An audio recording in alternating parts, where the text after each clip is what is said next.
proses legislasinya jelas terlihat sangat dipaksakan. Karena kalau dari kita lihat prosedurnya, kita lihat tahapan pembentukan peraturan perundang-undangan di Undang-Undang Nomor 12 Tahun 2011 tentang pembentukan peraturan perundang-undangan sudah 2 kali diubah itu. Intinya mengatakan bahwa proses legislasi itu dimulai dengan perencanaan. Ada prolegnas yang 5 tahunan, tapi ada yang prioritas tahunan.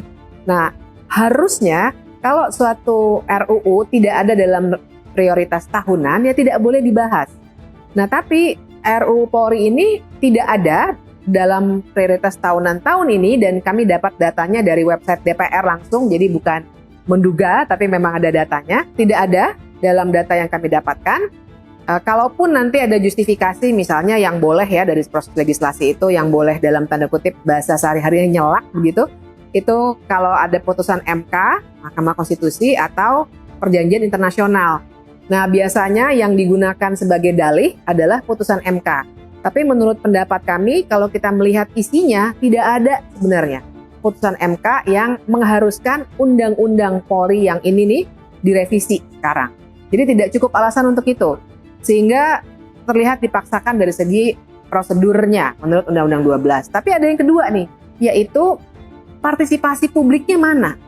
Karena undang-undang apapun itu, apalagi undang-undang sepenting yang mengatur penegak hukum seperti kepolisian, itu harusnya ada partisipasi publik yang bermakna. Jadi bukan sekedar mengundang pakar, tapi betul-betul mengundang orang-orang yang terkena dampak.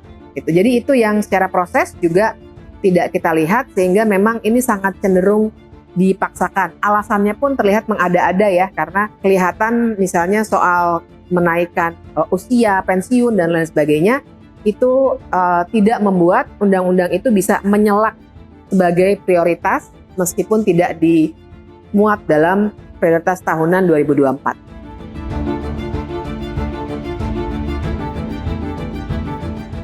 Ya, ancamannya adalah dari segi hukum tata negara, yang namanya kewenangan itu satu, dia harus diikuti dengan pengawasan yang juga sangat ketat. Dan kemudian yang kedua, kewenangan kepolisian dalam hukum tata negara sebagai penegak hukum itu mestinya diaturnya dalam hukum acara pidana.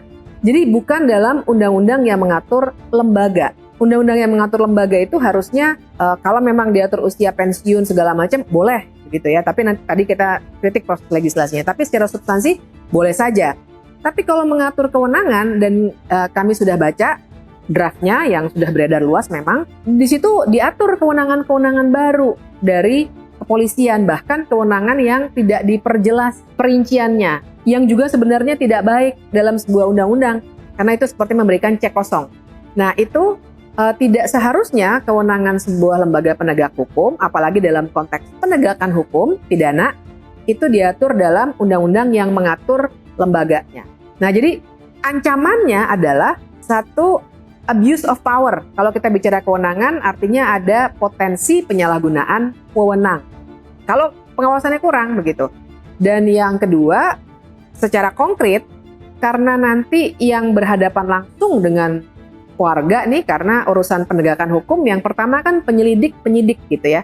Jangan lupa ada wewenang lalu lintas misalnya begitu, tidak hanya dalam konteks kriminal begitu ya, reskrim, tapi juga lalu lintas dan lain sebagainya, itu adalah memang kepolisian. Jadi kalau ada potensi penyalahgunaan wewenang, yang akan kena dampak itu warga langsung.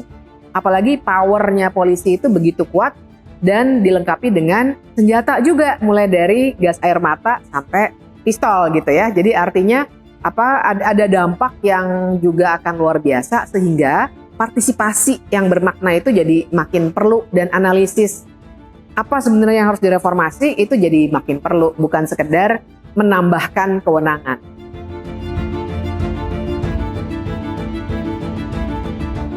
Satu hal lagi yang juga mestinya kita soroti adalah soal anggaran kepolisian. Saya nggak berbicara soal besarnya ya, karena besarnya itu relatif. Nanti kita mesti lihat lagi APBN kita, ada anggaran Kementerian Pertahanan itu juga besar, nanti mungkin anggaran makan siang gratis juga besar. Tapi yang kita harus bicarakan adalah prosesnya seperti apa dan akuntabilitasnya seperti apa. Nah, jadi kalau yang sudah kita bisa lihat dari media massa yang terbuka begitu, memang prosesnya cenderung tidak transparan dalam arti sebenarnya penggunaan masing-masing anggaran itu benarkah untuk sesuai dengan tugas konstitusional mereka. Misalnya, beli gas air mata, sebenarnya itu bagaimana penganggarannya bisa sebesar itu? Kemudian, digunakannya pada siapa? Apakah pada anak-anak misalnya dalam kasus Rempang waktu itu ya, kerusuhan di sana, Kanjuruhan apalagi kita tahu itu kasusnya besar sekali. Itu kan anggaran tuh yang digunakan. Nah, itu prosesnya tidak pernah terbuka sehingga ada catatan-catatan misalnya apakah dia ada kaitannya dengan bagaimana aktor-aktor politik juga mempunyai relasi ekonomi dengan kepolisian sebagai institusi. Nah, ini yang saya kira juga harus kita riset secara mendalam karena saya harus bilang bahwa kalau kita riset soal kepolisian itu cukup banyak data yang sebenarnya tertutup gitu ya, dengan alasan keamanan, dengan alasan rahasia negara dan lain sebagainya. Tapi kita harus pegang prinsipnya bahwa rahasia negara itu satu hal, untuk hal-hal yang sifatnya sangat konkret bisa mengancam keamanan negara boleh ditutup. Tapi kalau soal anggaran, peruntukannya dan akuntabilitasnya itu sebenarnya tidak bisa kita maknai sebagai rahasia negara, dan sudah saatnya semua institusi yang menggunakan uang kita, ini kan pajak kita nih APBN, itu mempertanggungjawabkannya balik kepada kita.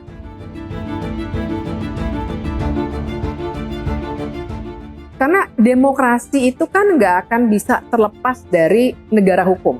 Jadi demokrasi yang secara substantif baik, bukan secara prosedural baik ya, tapi substansinya baik, itu harus juga memastikan bahwa prinsip-prinsip negara hukum itu ditegakkan. Jadi bukan sekedar mayoritas, bukan sekedar siapa yang berkuasa, tapi prinsip negara hukum itu mengandung dua prinsip, yaitu hak asasi manusia dan pembatasan kekuasaan. Nah, jadi seandainya ada suatu lembaga, apalagi lembaganya itu yang tadi ya langsung berhubungan dengan masyarakat, konteksnya keamanan, itu tidak ada pengawasan yang baik, dan secara institusional juga sudah banyak sekali kritiknya, maka demokrasi kita sebenarnya akan terancam. Karena artinya nanti kepolisian itu bisa digunakan sebagai alat oleh penguasa untuk membungkam kritik.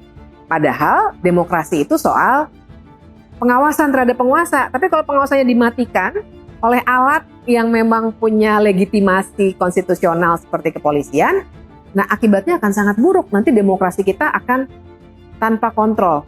Padahal kontrol dari publik apalagi ya, karena yang merasakan betul kan publik itu, seperti kasus Afif di Sumatera Barat, kasus Kanjuruhan, kan yang merasakan kita langsung. Kalau kita nggak ada ruang kritik yang aman, maka itu akan sangat berbahaya bagi demokrasi kita. Kekuasaan bisa sewenang-wenang. Nah, padahal justru kepolisian dia memang tugasnya adalah menurut pasal 30 Undang-Undang Dasar menjaga keamanan. Nah, kalau keamanannya itu dimaknai keamanan bagi penguasa saja, ya udah demokrasi kita akan sangat-sangat hancur ya menurut saya. Demokrasi kalau tidak ada kontrol namanya sebenarnya otoritarianisme, bukan demokrasi.